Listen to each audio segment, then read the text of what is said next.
Hey, welcome to Fire Clue Show. This is Sandy Archer and the and other Mike guy. Sutton. And Michael Sutton is the past president of the International Association of Arson Investigators. And thank you for being here. We have a special guest today, and it's We Donna do. Ingram. And Donna will be here with us in a moment. She has 37 years in fire investigation and in the insurance industry. And she was a director for the International Association of Arson Investigators and has worked as an administrator for a PI firm for many years, as well as she has been a fire investigator, and she has also is now a partner with the ICOVE Ingram Group. That's Dr. David ICOVE, that everyone who is in fire investigations knows. And she is a partner with him in teaching fire protection engineering and in consulting. They do consulting cases also. And hopefully we will see her here in a moment. We're going to be discussing insurance, but we're also going to be discussing fire as it relates to fire. So can you put her on, Sandy? I will bring her on. We're going to add her to the stage now. And hi, Donna. Good morning. Good morning. Well, How is it? She's a little frozen, but she'll unthaw soon. I think it's going to be okay.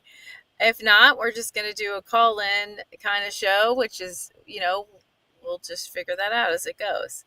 So, how's your day? Donna, can you hear us? I think we're just frozen. I think she should just call in.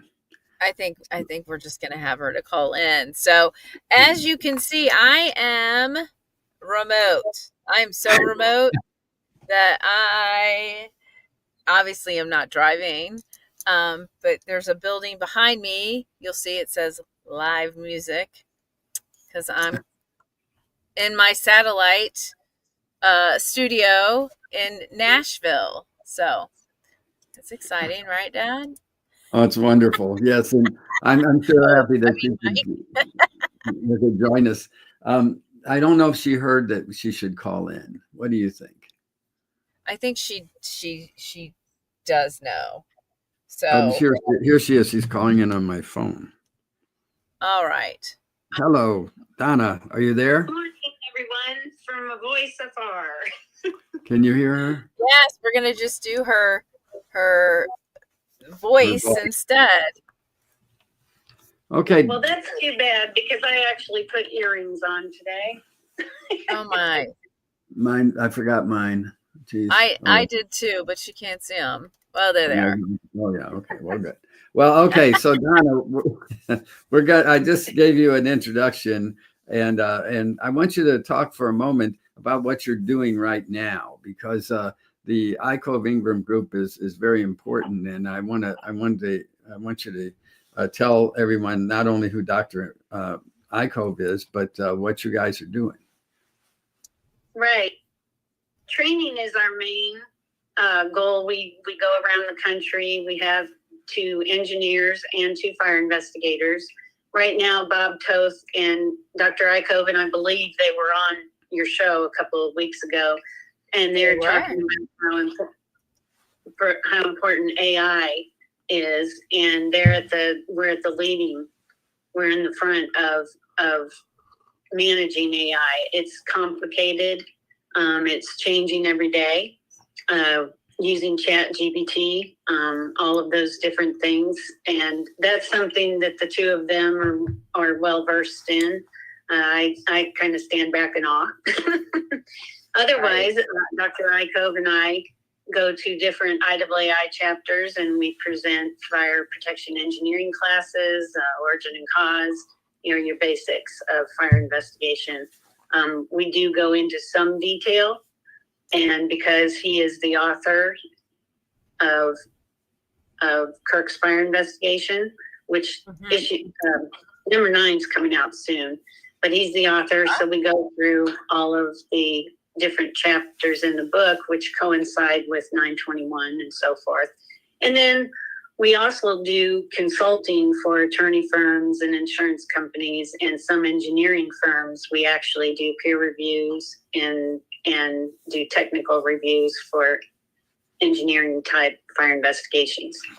Well, that's great because yeah, I'm doing consulting in origin and cause myself, as you know, for both prosecution and defense, and also naturally for other fire investigation firms. They send their reports to me and I review them.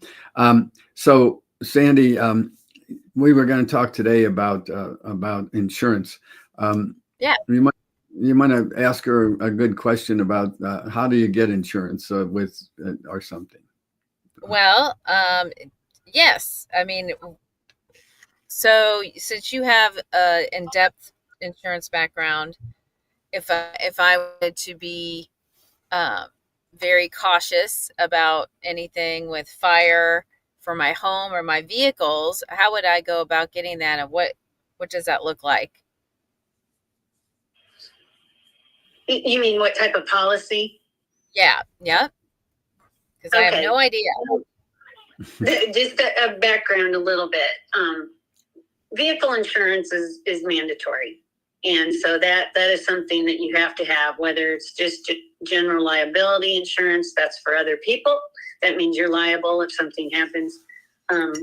Or full coverage, which means if there's a loss to your vehicle, that you are covered to be able to make a claim and then settle on an amount for that claim. Homeowners insurance, which includes renters and manufactured homes, those are all homeowner policies. Those are fire policies. That's a lot of people refer to that. Kind of an old school term, but those are fire because that's one of your major losses is fire. And those policies, back in the day, you could go to an agent and say, I want to put, $80,000 on this. Well, the insurance industry has progressed and technology has progressed to where in real time an agent and the underwriting and the actuaries and all the different departments in an insurance company have programs where they put in the data. So you're going to go and say, I have a house, it was built in 1985, it's wood framed, it's this, it's that, all these different questions will be asked of you. And that data goes into programs, and based on guidelines that the insurance company has and what they cover and what they don't, and what you want covered and what you don't, and your deductibles and all those different things go into that program, and it figures up a total loss. That's the thing is, why you may want to only insure it to this point. No, the insurance company is going to figure an entire total loss. That means, a tornado came through and took it to the ground, fire took it to the ground, whatever it is, that is what you're insuring. Now, if you have a fire and it's not a total loss, or whether it is, an adjuster will come out. You call, you make a claim, and an adjuster comes out. They will hire an origin and cause investigator that's separate. Most companies separate, their own company, to come in and evaluate and determine how the fire started, etc. First, the adjuster, though, is also going to take a look at your coverages and see what you qualify for and so forth. Those are things that are in the fine print of that contract, because when you take out a fire insurance policy, a homeowner's policy, it's a contract. It's a contract between you and the company and saying, I think I'm going to have a loss.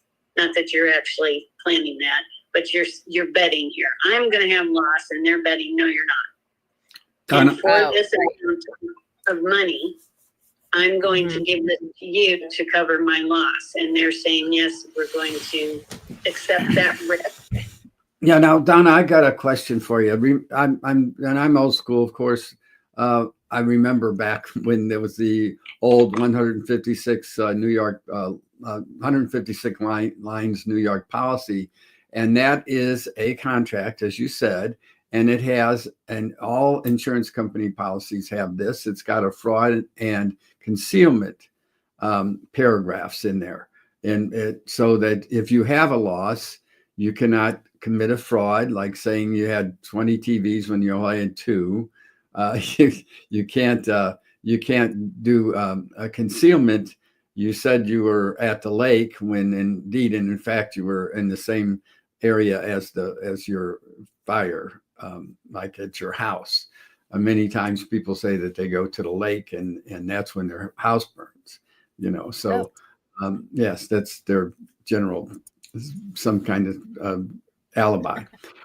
So tell us about what happens when, because this is a contract, what happens? Does the adjuster who calls in the origin and cause guy, does he make the decision as to whether or not it's paid, or does it go up the line? It depends. The large loss adjusters that handle the commercial losses and so forth, they have a lot of experience. They use the programs. They know how much things are worth. So yes, they'll determine what should be. Now, it's really complicated if you're talking about a lot of money and maybe liability of other people. Maybe your house caused damage to the house next door. Now you're getting into what's called subrogation. So now they're going to have to assess that damage. They're probably going to pull in their legal departments for all that and their subrogation departments. But if it's let's say it's a simple small house fire, yes, he's going to determine how much it is and submit it. Now you have claims managers, you have a claims department. Everything is looked at by multiple people. So he may make that decision, but someone else is going to sign off on it. Right. Okay. And the larger the loss, the more involvement and the more scrutiny. Is that correct? Yes. Okay. So if somebody comes in and says, I have a wine collection in my basement and it's now destroyed, then they even bring in assessors for that. Is that correct? Yes. And there's where, again, you've signed a contract and everyone needs to read the fine print, because there's things like that. If you have a special collection, stamp collection, right, jewelry is a big one, furs, things of that nature, you need to purchase basically extra insurance. You need to pay for that. You need to have special insurance that's in that same policy, but it expands the coverage for those things. So first they're going to look and say, did you have coverage? And if you did, then yes, they're going to take a look at and determine what you had and so forth. That's where I advise, when I sold insurance, I advise insureds, potential insureds, to take photographs of those things, which, by the way, jewelry and such, they're going to have up front when you get the policy, they're going to want documentation and photographs. But if you have, a good example is firearms.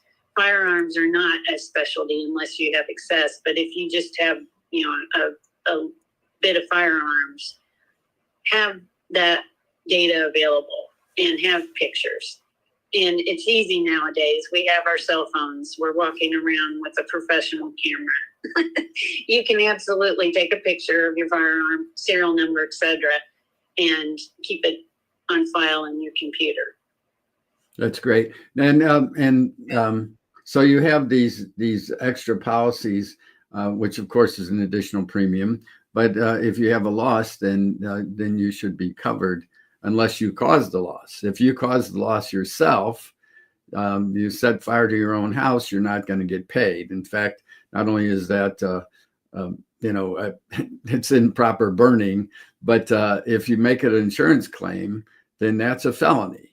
Is that right? And then, yes. And okay. And then also, but what if you've had a legitimate fire? Okay. And the insurance company, you have a problem with the insurance company, and what do? There's the state regulates insurance companies, right? Yeah, the insurance commissioner's office. And each state, every year, each company, and this is where it gets confusing for, you have a big name insurance company, okay? One that is in all states, in the union. Everybody's there. They are the same name. However, they have different guidelines. They have different rules in the state, and the insurance commissioner's office regulates them per state. So they may be able to do this in Oklahoma, but this in Kansas, this in New York, but not this. And that's based on the state. It's not a big fluctuation. It's not a major thing. But the insurance commissioner's office is actually one who is looking at when they, as we call it, take rate, they raise the premiums. They are looking at each insurance company in layman's term. I'm just going to do a basic layman's term because it's much more complicated. But they have to have so many assets available. So the state is going to say, do you have this money available? And that is how they look at rates, look to see if you can be an insurance carrier in this state. There are states that have stopped insurance companies from writing insurance for their practices and their guidelines, or the fact that they don't have enough assets. Now, we had talked about that like a fund. They have to have a certain amount, but they cannot raise premiums if they don't use that up. Can you explain that? I can explain it to a point. Okay. If you've got this excessive amount of asset, of course, you're going to have to justify raising rates on everyone. And so the thing is, insurance is, think of it like a pool. It's a pool. All of us are in it together. So with this particular carrier, when you get this contract, their assets and their payouts and their claims are all lumped into one big pot. So think of it like that. So if you have, this is why people in hurricanes, Sandy knows all about hurricanes. They get big losses in those states. And so those rates go sky high. And that's why you pay a high rate, because That's right. It's known that there's going to be a problem eventually. Right. So Right. you higher premiums because there's going to be major losses. Well, same with car insurance, for example. They will ask for your address and your credit because they know, the actuaries know, that particular areas have high crime. Maybe it's theft, not necessarily fire. And whether people like it or not, there is specific data. It's factual. It's not an opinion, but certain credit ratings and different things have higher claim rates, and that's most likely because they're in this area that has higher crime, et cetera, et cetera. So this is why they ask for those things, because it's all about risk. So they're risking, because if you think about it, your homeowner's insurance, for example, $300,000 policy, it's $1,000 a month. How long is it going to be before you've paid in $300,000? Yeah. So your $1,000 a month or a year for your policy is nothing compared to if you had a total loss and they had to pay out not just the $300,000. It's usually bumped up because of how much lumber costs, how much labor costs, et cetera, about 20%. Then your personal belongings on top of that, which is usually 80%. So now you're looking at $400,000 that they may end up paying out. And you've paid for 5 years, $5,000. Right. I got it. And so for the why everybody just got scared, it says, oh, this is a contract. They have changed the rules and they now have plain language policies so that you can actually understand them. It's not all legalese like they used to have. Is that correct? Right. Yeah. So if you have this loss and you didn't do it, and then your insurance company comes along and says it's worth this much, and you say no, it's not. It's worth more than that. You can appeal that. You can make a complaint. Is that correct? You can. Usually, though, I mean that's where the legal system comes in. Usually the insurance commissioner's office, the states are going to get involved unless there's, well, Mike, you could go into back in the day. We won't name the company, but actually, I'd like you share vexatious delay. Mm-hmm. Yes. Okay. Well, let's talk about that for a second. Okay. Sometimes people will actually set fire to their own homes or their own businesses. And what they're trying to do is they're trying to cash out of that area, or they want to move, or they've had a divorce, or maybe the area that they lived in is deteriorated, and so they want to get out of there. So they say they went to the lake and they set fire to their own place. Okay, at that time, an origin, the adjuster comes in. The fire department, of course, puts it out. The local authorities may or may not investigate it, but the insurance company is going to investigate it. So the adjuster comes in, and if he sees something that he doesn't like, or if there's some unusual circumstances, then he'll call in an origin and cause person. Usually, origin and cause person comes in on almost every fire, but they're after the fact. So they're private investigators that or they have some companies have their own investigators that come in and look at it, and then they determine what caused the fire. Now they use science to do so, and hopefully they're IAAI CFI, which is a certified fire investigator, and we have 200 of them throughout we can call on throughout our company. And throughout the United States, and they determine what happens. They write a report. It's turned over to the insurance company, and if the guy said it or they have evidence they did, they'll deny the claim, say no, we're not going to pay you, and then he goes out and gets an attorney and sues the insurance company, saying, you didn't pay me, and I should righteously get the money. Plus, you've taken too long, so that's vexatious delay that she just mentioned, and they load up a bunch of different accusations against the carrier. Now, if it goes very far, first of all, they're going to call in the insureds to do an examination under oath. That's all in that contract. You agree to it when you sign a contract. You agreed to allow the fire investigation. You agreed to submit to an examination under oath. So that means that they'll ask you questions in an attorney's office, and you'll be under oath. And if you lie there, that's where the fraud and concealment comes in.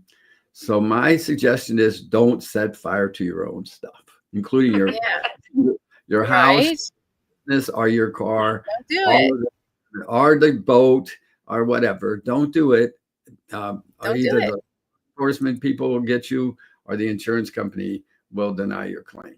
Now, what happens is, if it goes further than that, than the examination under oath, there'll be two things that'll happen. One is they'll try to negotiate with you if they feel like they don't want to go to trial, or you'll go to trial.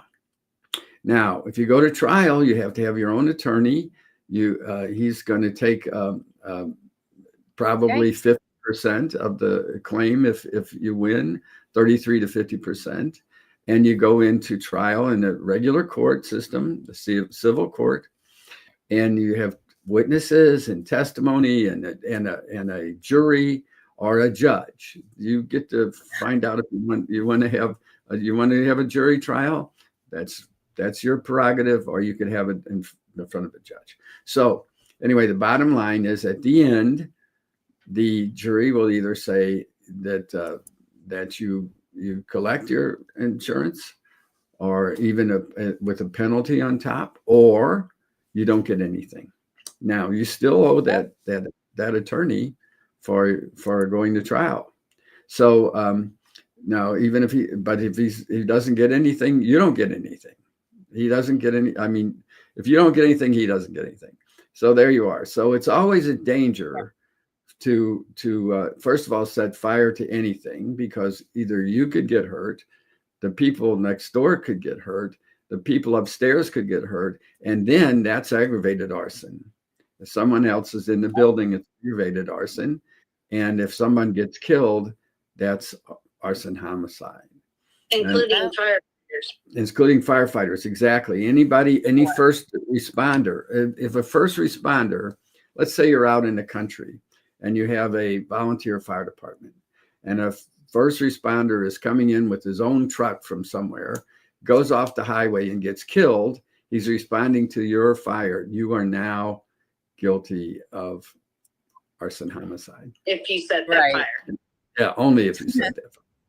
Yeah, and and by the way, the insurance companies are smarter than you think they are. They're not going to allege that you did it unless they have enough information to do so. Now, does that mean that all the insurance companies, I mean, they can even cooperate with the local law enforcement? There's things in every state of the union. It's called the Arson Immunity Act.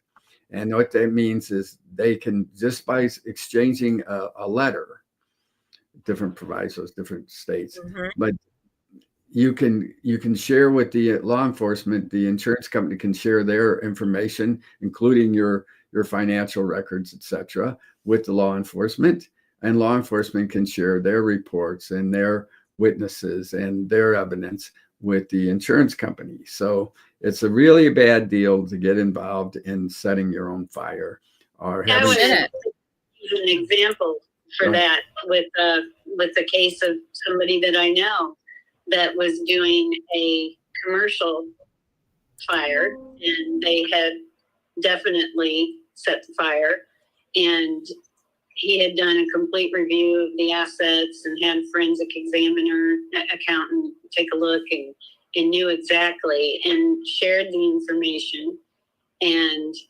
knew what was going on. And that investigator said to this insured, "Are you lying to me, or are you lying to the IRS?" Because there was two different sets of numbers going on. Mike, do you remember that? Oh, absolutely. And you know what? That was you. That was me. I know. My investigator. I said that. Yes, I said that to yes. to an It was you. It was me. Yes. So anyway, so what happens is, oh, by the way, we can share the insurance company can share that information with the IRS.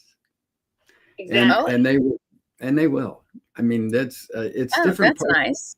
Different cause of fraud. I mean, so you put at risk your family, your reputation, your life. You could go to jail, or if you kill somebody accidentally, even say the fire department is responding to your fire and the wall falls on them, as was here in Kansas City, and killed a couple of firefighters in an alley. That person that set that fire was charged with aggravated arson homicide, in essence, by killing those two firefighters. Yikes. They wouldn't have been killed. They wouldn't have been there unless he set the fire. So true. And so all I've got to say, yes, and the IRS can come after you. You can be charged civilly. You can not civilly. You can be charged criminally by the state. And you can also be charged separately by the federal government for even using the mails or the telephone to make these claims. That's called wire fraud, is by the phone, and mail fraud by the mail.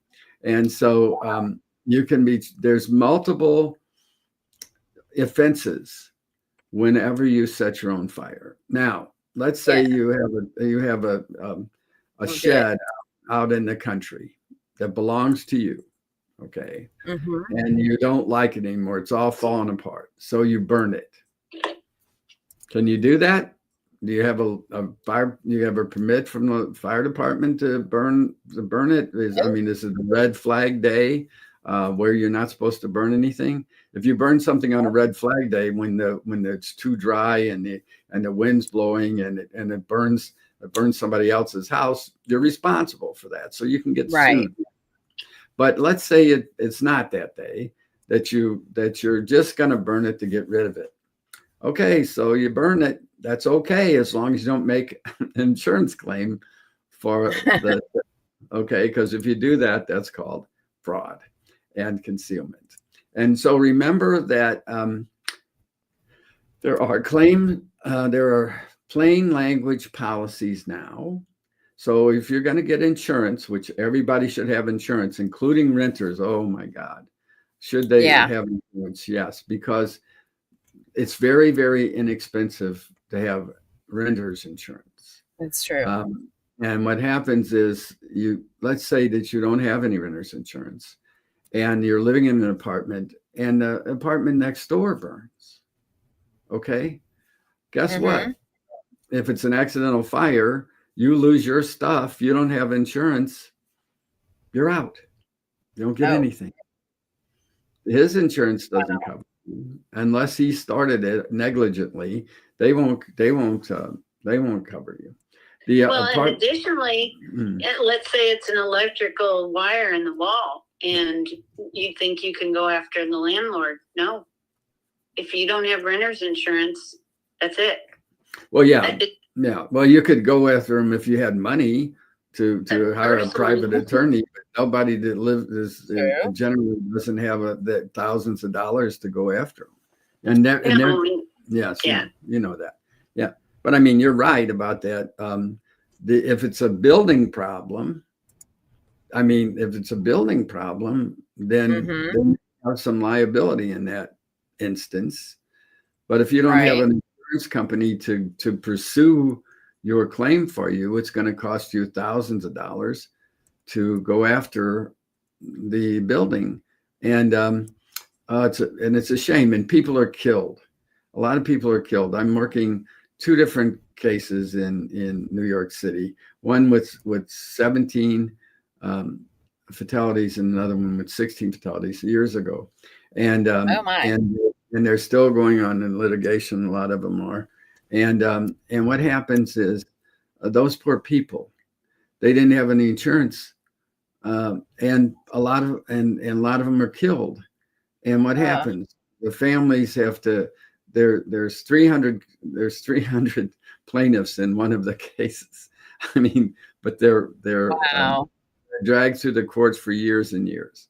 And so my suggestion is have insurance, have smoke detectors, have an escape plan. If you're living in an apartment, make sure that the apartment house has fire extinguishers and smoke detectors, or at least or some sprinkler system, or all these things that you want to look for when you're renting somewhere. Now, if you don't have any funds and you're having to live with assistance, you might not have a lot of these things, but you can still protect yourself with fire smoke detectors and they're not. You can even get some of them for free from the fire departments, but you always want to have at least one fire extinguisher in the bedroom and one in the kitchen. So just try to protect yourself, even if you're in a low income area and you have to live there. Okay. Wow. One of the things yes say also is just don't lie. And when we say don't lie, that means your policy can be canceled or negated if you lied on the application.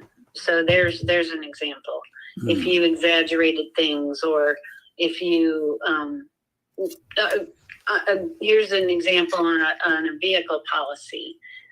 A commercial vehicle policy has to have named drivers. So you have to tell the insurance carrier let's say you have a lawn service and you have a van and a trailer, and you can't just let anybody drive that vehicle. They have to be driving on that policy. And so if John Doe is driving, well, John Doe's usually not alive. Let's use somebody else. John Davis. Is there too many John Does?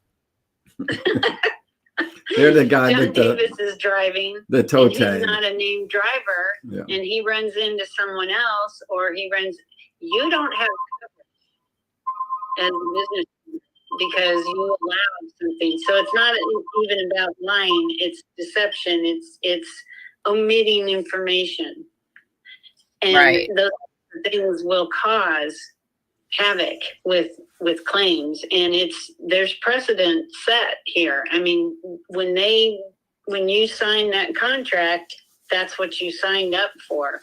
I know 99.9% of people do not sit down and read their policy language after they receive it. They do not sit there. They don't try to interpret it, and that is where plain language came in. And the insurance company knows that too. However, any type of deception, omission of information, which is lying, okay? Loud and clear, omitting information is lying.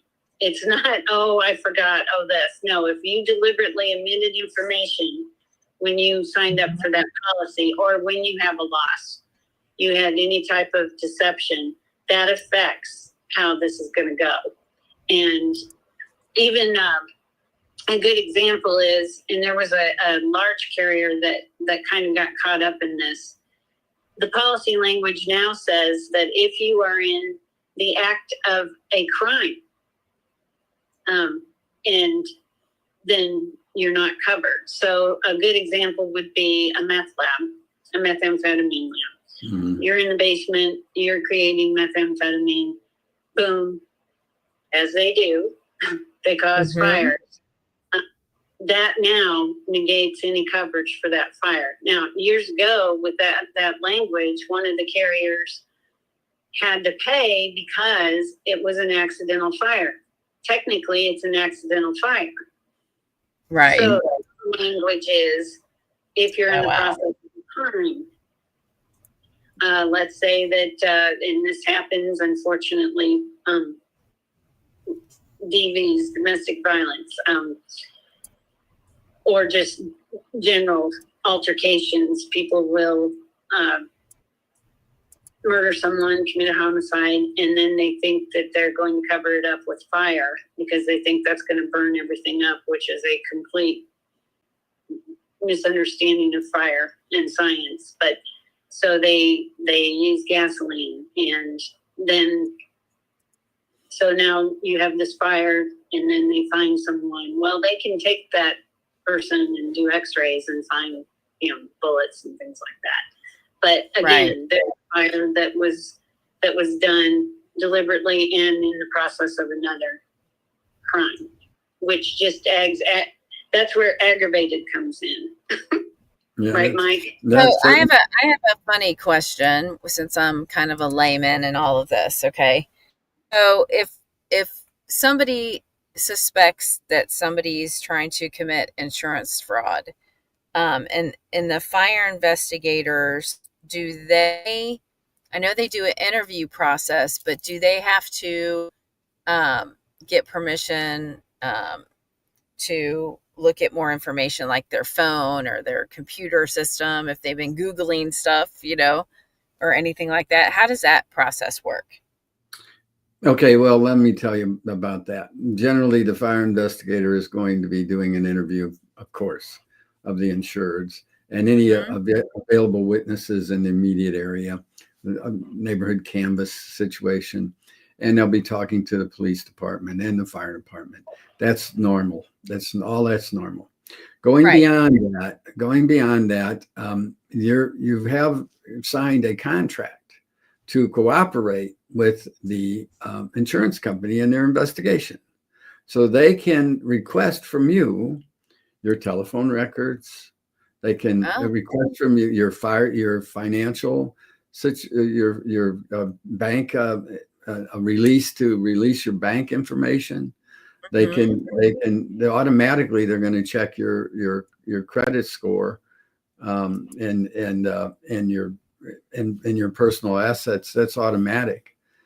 So if there's a special case, they can request information from you, and if you deny that information, you are in violation of the contract. You have agreed in writing, and that you will cooperate with the investigation. Now, that's where the insurance company has an edge on the local law enforcement people, because they have to go out and get a subpoena. Okay, and then they have to request that subpoena, and they have to send it off, and and etc. And so they don't. They could get the fire and from the insurance company. They can get the guy's financial records a lot faster than they can go running around to all the banks, etc. And right. so that's where the cooperation comes in. So this is why it is a very bad idea for anyone to set fires for gain. Okay. Now, Right. as Donna alluded to, there could be a domestic disturbance, and they're fighting with their wife, and during the course of the fire and the fighting, the house catches on fire. That they were cooking, and he threw it against the range, and it spilled the grease all over the place, and it started a fire.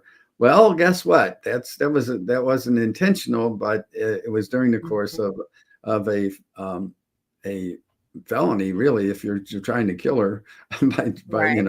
So Right. so anyway, the bottom line is there's a lot of as Donna brought up, there's a lot of complicating factors that will go to whether or not you're Right. going to deny your claim. People think they're funny sometimes, and they think they're going to outsmart the insurance carrier or the fire investigator, but they don't understand fire behavior. So there's regular fire behavior, and there's abnormal fire behavior, and that's where these experts come in, such as me and others, IAAI-CFIs, and there's many good investigators throughout the country. So it's very difficult. Plus, you can take samples, and samples can pick up minute amounts of accelerants, what you're called Right. ignitable liquids, and so you're trying to be cute and start a fire with something that you think the insurance company's investigators are not going to know what that is. Well, we've identified hundreds and hundreds of different types of ignitable liquids that can be used, and it's all about where the fire is, how long it burns, what's the behavior, etc., as to whether there's going to be a determination as to the cause of the fire. And if they make determinations, if they're experts, real experts, they will be able to prove that scientifically in court. Donna, also be able to disprove things too, because you may have an expert that says, "Oh, it did this and this and this." For example, ICO Ingram Group, we do fire modeling. Fire modeling is where we actually take the scientific data and we put it in, put the measurements and all these different things in, and can prove that the fire would behave this way, behave that way. And so if somebody is saying, it was here and this and that, and it went this way, and we can prove that it is impossible for it to have done that. And that model can be shown to a jury. Really? It's actually, it looks like, well, Donna, you're part of putting that together. So they take all of the different measurements, and they recreate the room or the house or whatever, and then they say the fire starts here, and then it progresses. What do you use, Donna? What do they use? Is different like animations that prove the spread of the fire. Is that correct? Yeah, and then we're also looking at airflow and temperature and humidity levels and all of those different things. And we can get that data from different sources. I mean, this is the surveillance world that we live in.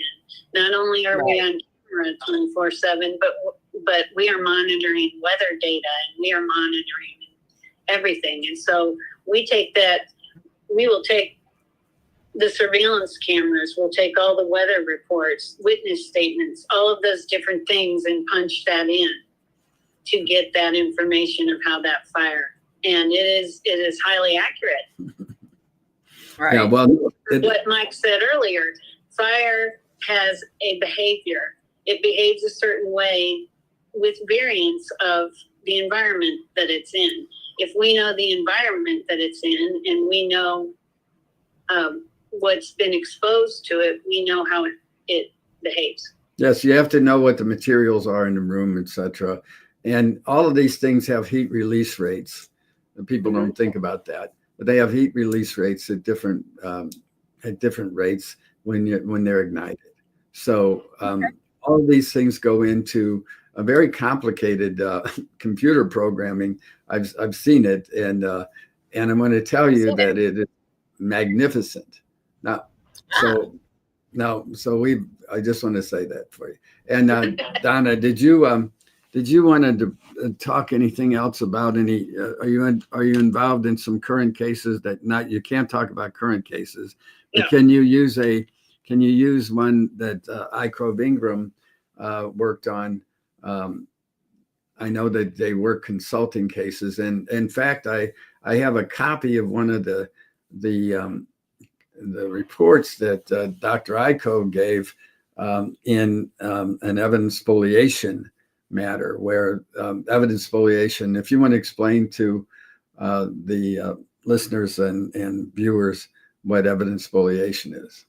Well, evidence spoliation is when an investigator and an engineer, whomever, a fire department, either take something they're not supposed to.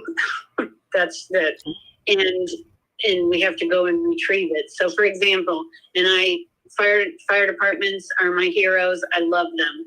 There's been instances where a fire department went in.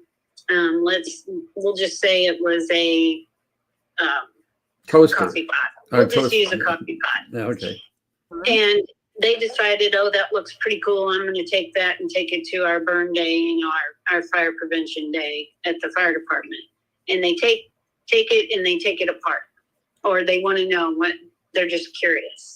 They have now caused a problem for the insurance carrier in a couple of ways. One, in the independent origin and cause person, because now we don't have that opportunity to look at it. It's been taken apart. The evidence has been spoiled. Spoliation, similar word. They have spoiled the evidence. And so that's something we go around the country and tell fire departments, please don't take things. Don't take exemplars, because one, that took away the opportunity for us to say, yes, it was this. We cannot eliminate it now. Two, though, is if it's on film, it's now taken apart. It took away the opportunity for opposing subrogation. We'll get into subrogation, where if it's a certain manufacturer, that thing has been recalled, it's a fire hazard. The insurance carrier is going to subrogate back against that manufacturer and say, hey, your defective item caused this, so we had to pay this. You have to pay us back because you're liable. There's liability. And that's subrogation. That's where I'm going to pay my insured. Now I'm going to subrogate against you to pay me back for what I paid out. Right. somebody takes a part, not get away from the fire department.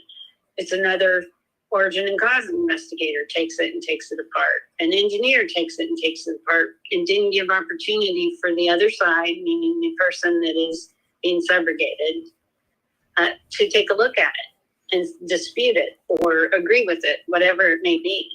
So that's one type of evidence spoliation, right, where someone has tampered with and altered that particular thing that is suspected of causing that fire. Right, and what that does, and Dr. Eichhoff was very good in this case.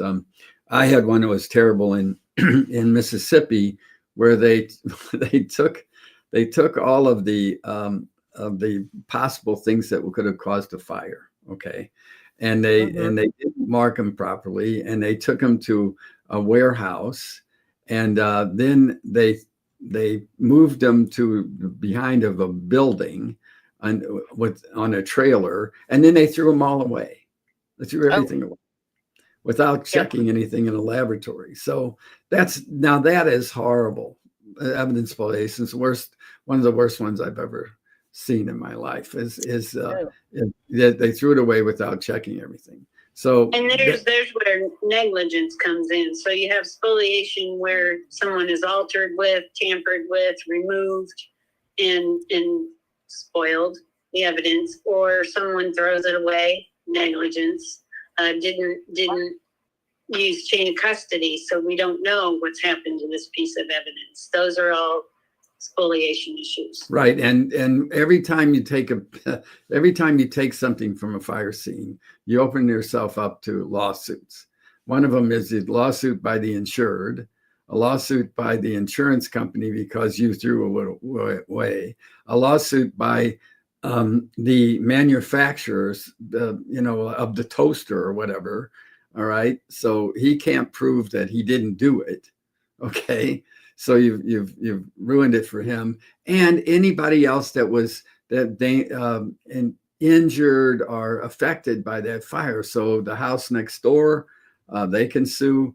Their company can sue. Anybody that was injured in the fire can sue them. So you're opening up a big can of worms when you take something and then you don't properly account for it. And we have a process where fire investigators take something that they believe that caused the fire, and you go to a laboratory exam and have engineers come in, whatever. But in the meantime, you have a chain of custody, as Donna just brought up. Like we have a UPC system where we know where every bit of property is that we've ever taken and where it is at this time. So, so how are we in our time, by the way? We are at 53 minutes. 53 minutes. Okay, so we're close to the end of this show. Yes, we are. And we're hoping that people are getting something out of it.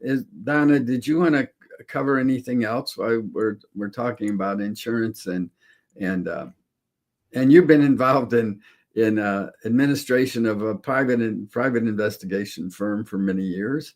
What have you run across with that? Well, it's changed, and there's where my 37 years comes in. It wasn't until so I came into this business around 88, 89 ish. It wasn't until the mid 90s that SIUs, special investigative units within the insurance companies, were mandated by law. So when I first came in, not only with fire, I worked a lot of theft claims because that was assigned out because the adjusters didn't, investigate those things. And so there was a thing called, and it's a little bit less predominant now because of the way the policies are written and so forth and the technology. But back in the day, I would have to go out and physically interview people, auto theft, and get witness statements and go to garages, or if it was a jewelry theft, I'd have to go to the jeweler. I'd have to interview this person and that person. That's basically what the special investigative unit investigators do now in-house. So it's not something that's farmed out to us anymore. A lot of things have changed just with computers.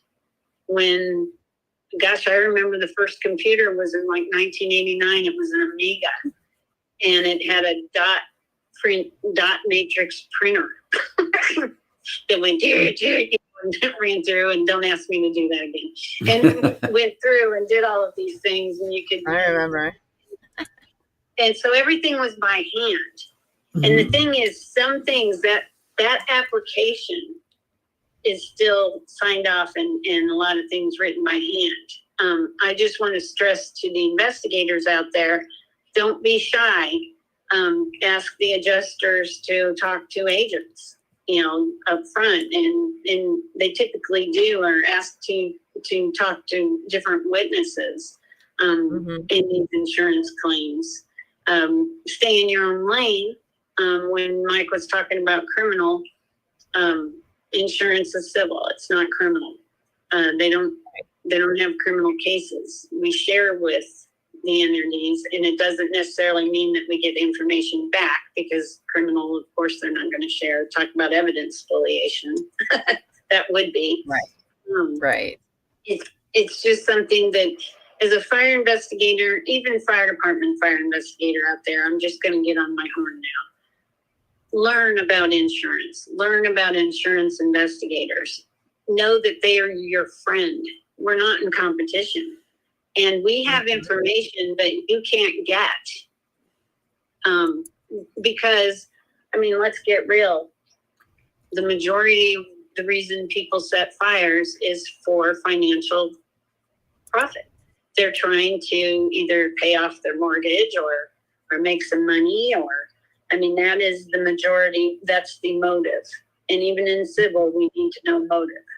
And we do find out for the general public, understand that we know exactly what we're doing. And we know who to ask and what to ask and where to go to get that information. And then for the federal, I'm not going to get into that. They know everything. So, but read your policies. Get to know insurance, fire investigators out there. Understand why we do what we do. And we know about you. We study you, and most of us came out of fire service or law enforcement. Absolutely. Mike, you have law enforcement. Right. And I know that you, Beck and I won't date you. Thank you. Your age, but I know it was a particular department store in your city that went to the ground twice, I believe, and you became the entire metro area expert in fire. Is that correct? Well, I don't think I was the entire expert, but I did become, for that particular department, I became fire guy. So I went on to every fire that they had, and that I had to learn fire investigation from that. Thank you. And that's how you got into the private world. Absolutely. I left, they offered me a job, and national firm offered me a job. And 3 years later, I took it. So anyway, the bottom line is, yes, there's life after the department. So any of fire investigators that are listening to this that are on the fire department, you can contact us at Fire Consulting International, and I'll be happy to give you some tips on how to get into the private world. Also, I'm going to be doing a class on transitions from fire department to private. So I'll be coming out with that soon. But anyway, a lot of things you need to know. And fire investigators need to know about insurance, and insurance people need to know about fire investigations. And the SIUs, we used to do, before they were there, we did the full investigation. Now we just do the fire and the fire expertise, and then they do the follow-up investigations. So Right.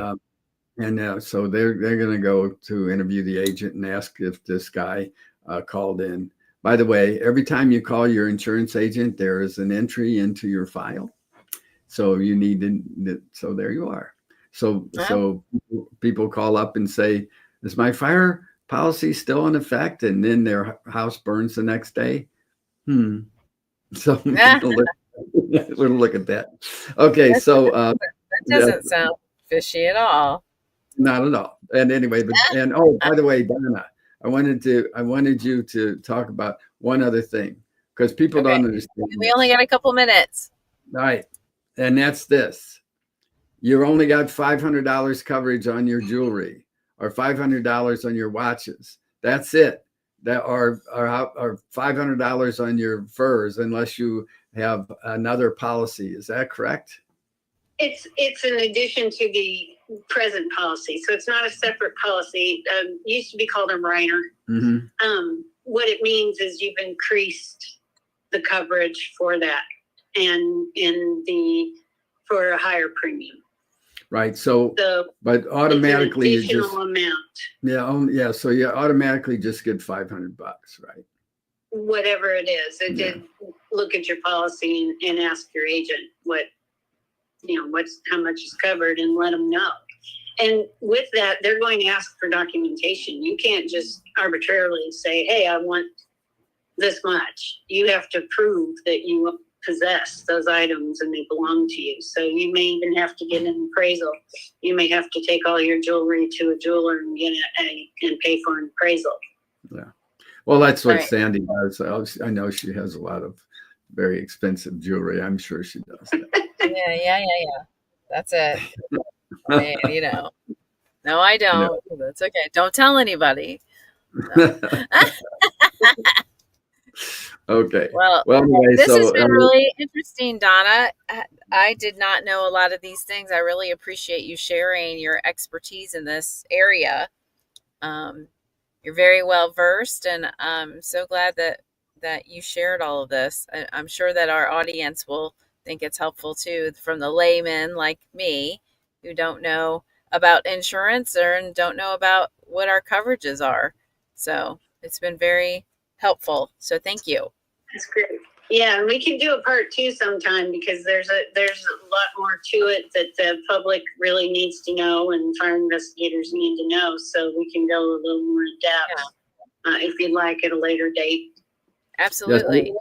And I hope this has been valuable for the fire investigators and for the general public, which is why we put this out here. And please come back again next month, wherever the first Tuesday of every month at 10 a.m. Central is when we're actually live. But Sandy, we're live. How do people get to they can access us on Facebook, on Fire Clue on Facebook, or Fire Clue on YouTube, and also on under your company, Fire Consulting International Facebook page. But you can find us on YouTube under Fire Clue, and this is where the videos are housed. And I also have it streaming to my LinkedIn, so hello to my LinkedIn audience as well. So we have it out there on the different platforms. We are going to turn this into a podcast, so it should be out there on your podcast pretty soon. We're working on that right now. So that's how they can find us. So, and if they'd like to be a guest, if they're an expert in this field, obviously, just reach out to Mike or I, or even Donna, if you'd like to be a guest. Yes, and so how do you can get me through Fire Consulting International, and and you can get you, Sandy, through what? Through Facebook, LinkedIn, or Fire Clue Facebook page. Right. So. And Donna, how would you like to be contacted if they want to talk to you? They can go through the ICOV Ingram Group portal. Okay, great. Well, look, thank you guys for being sponsored by ICOV Ingram Group, by the way. So we'd like to thank them for sponsoring this show as well. And we thank you, the audience, for being there. Thank you. Yes, we're more than happy to sponsor. Yeah, All right. thank Thank you. you. Thank you. All right. All right. Well, if you have any questions, please put them in the comments afterwards, and I will take it to them and tell them that you asked a question, and we'll get it answered for you if we can, if it's something that we know the answer to. So, Thank all right. Okay, everyone. So have a wonderful Tuesday. Thank you, Donna. Thanks. All right. Thank you, Mike. All Always. right. See you next time.